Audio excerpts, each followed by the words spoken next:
बहुत सारे उदाहरण और प्रसंग हमारे माननीय उपनेता प्रतिपक्ष के। मेरा सवाल मुख्यमंत्री जी से ही है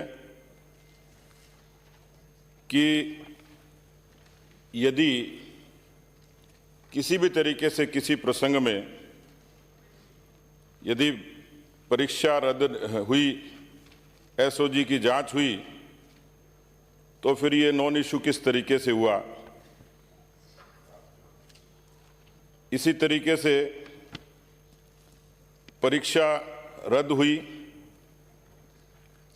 और परीक्षा रद्द होने के बाद किसी केंद्र की एजेंसी से जांच की मांग की जाती है, तो ये बात समझ से परे है कि उस पर बेरोजगारों की भर्तियों पर न तो वो एजेंसी भर्ती कराती है, एजेंसी सिर्फ जांच करती है और जांच करके निरपेक्ष तरीके से उन दोषियों और आरोपियों तक पहुंचती है।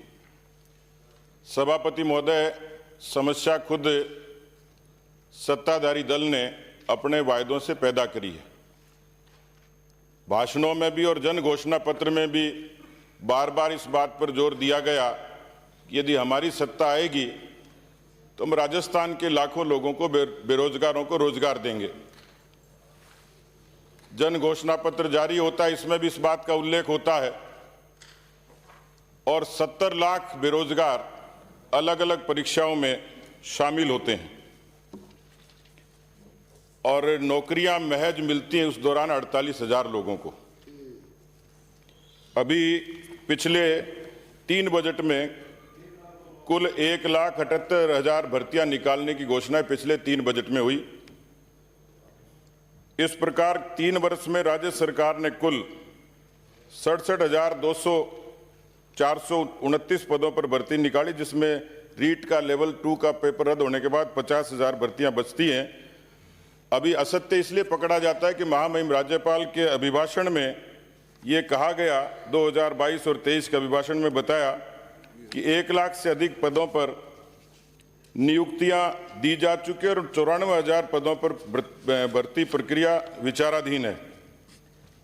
3 साल में 1 लाख लोगों को कैसे दे दी, इसका कोई जवाब अभी तक सरकार ने दिया नहीं। और 3 साल में जेईएन, कांस्टेबल, लाइब्रेरियन, रीट, पटवारी, एसआई, इनकी सारी भर्तियां पेपर आउट होने से रद्द हो गई और 15 से अधिक भर्तियां प्रशासनिक और अन्य कारणों से रद्द हो गई।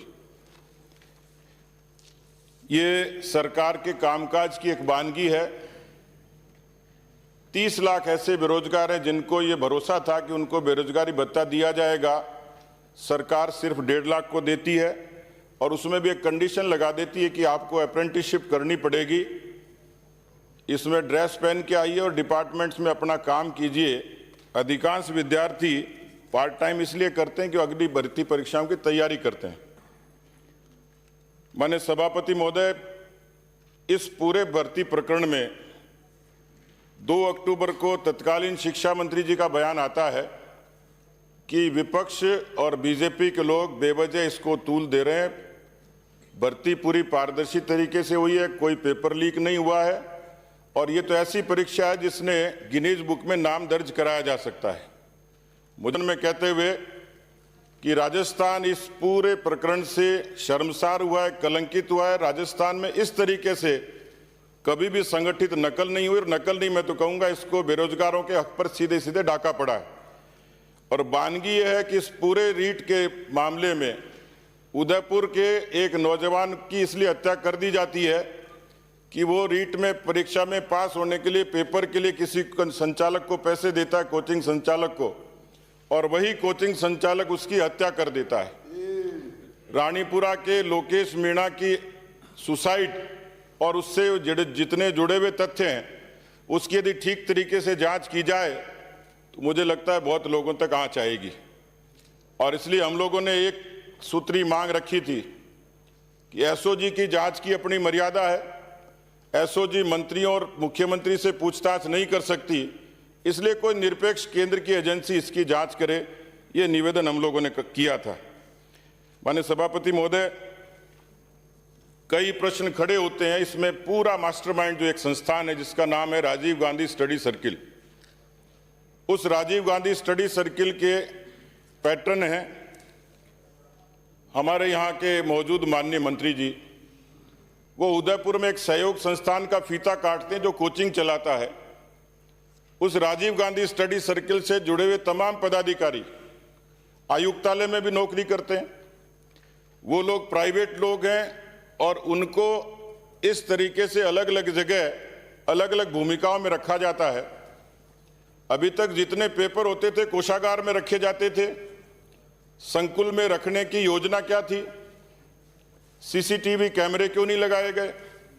और उन राजीव गांधी स्टडी सर्किल से जुड़े हुए उन प्राइवेट लोगों को इस परीक्षा का समन्वय क्यों बनाया गया पूरे प्रदेश भर में?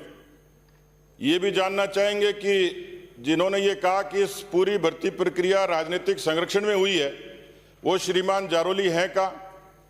जो डॉक्टर बनय सिंह हैं, जो राजीव गांधी स्टडी सर्किल के उसके हिस्से हैं और इस पूरे प्रकरण के मास्टरमाइंड हैं, उनको बराबर हमेशा आयुक्तालय में पोस्टिंग क्यों दी गई? वो बनय सिंह कहाँ है? उनके बयान किस तरीके से लिए जाएंगे? क्या वो खुलासा करेंगे? तो माननीय सभापति महोदय, मुझे लगता है कि ये कंट्राडिक्शन यहीं पैदा होता है कि तत्कालीन शिक्षा मंत्री ने कहा कि कोई पेपर लीक नहीं हुआ और जो ऐसी बात करते हैं उसको जेल में डालो। उन्होंने भी कहा कि बीजेपी अपने तथ्य प्रस्तुत करे, हम किसी भी एजेंसी से जांच कराने के लिए तैयार हैं। एसओजी की मर्यादा छोड़ दीजिए, यदि आप तैयार ही हैं तो मुझे लगता है कि यदि ईमानदारी से इसकी निरपेक्ष जांच हो जाए तो देश में ऐसे कई उदाहरण हैं कि उन प्रदेशों के मुख्यमंत्रियों पर रहे व्यक्तियों को और उनके खानदान को भी जेल जाना पड़ा है। मैं इस सदन में आपसे निवेदन करना चाहूंगा, सरकार से भी और सदन के माध्यम से भी, कि राजस्थान के लाखों करोड़ों बेरोजगारों पर कुठाराघात करने वाले इस पेपर लीक के, इस पेपर के डाके के निरपेक्ष तरीके से जांच होनी चाहिए, सक्षम एजेंसी से होनी चाहिए। और मैं गुजारिश करूंगा कि यदि ये जांच निरपेक्ष होती है इसमें सब लोगों को, क्योंकि ये उन लोगों से जुड़ा हुआ सीधा सीधा मसला है, राजस्थान के करोड़ों परिवारों से जुड़ा मसला है। ये केवल किसी एक परीक्षा, एक व्यक्ति से, किसी जाति बिरादरी से, किसी दल से संबंधित नहीं है। और ऐसे मसलों पर दल से ऊपर उठकर भी मुझे लगता है कि उन करोड़ों बेरोजगारों के भविष्य के लिए ईमानदारी के साथ, ताकि कोई भविष्य में इस तरीके की कार्रवाई करने की हिम्मत नहीं करे। ये सिलसिले हो सकता है पहले भी हो, लेकिन छोटे परिमाण में थे, उसके बाद से, लेकिन 2019 के बाद लगातार 29 दिसंबर को परीक्षा पुस्तकालय अध्यक्ष की हुई, 25 सितंबर को पुस्तकालय अध्यक्ष ग्रेड 3 की हुई, जेईएन की हुई, 23 अक्टूबर को पटवार की हुई, राजस्थान उपनिरीक्षक की हुई, 14 सितंबर को फिर एसआई की हुई, रीट 21 की हुई और 26 सितंबर को वापस रीट 21 की हुई। इसमें इन सारे प्रकरणों में अधिकांश लोग तो फरार हैं, बहुत सारे मामले लंबित हैं। मुझे लगता है कि कोई न कोई स्वतंत्र एजेंसी जो निरपेक्ष तरीके से जांच करे, ताकि राजस्थान के और लाखों बेरोजगारों को भी न्याय मिले, उनके परिवारों को ये संबल मिले कि कहीं न कहीं प्रकृति न्याय करती है, कहीं सत्ता न्याय करती है। और इसलिए सभापति महोदय, मैं ये मांग करूंगा कि उन लाखों करोड़ों बेरोजगारों के जो कुठाराघात हुआ उसमें कोई भी दोषी है।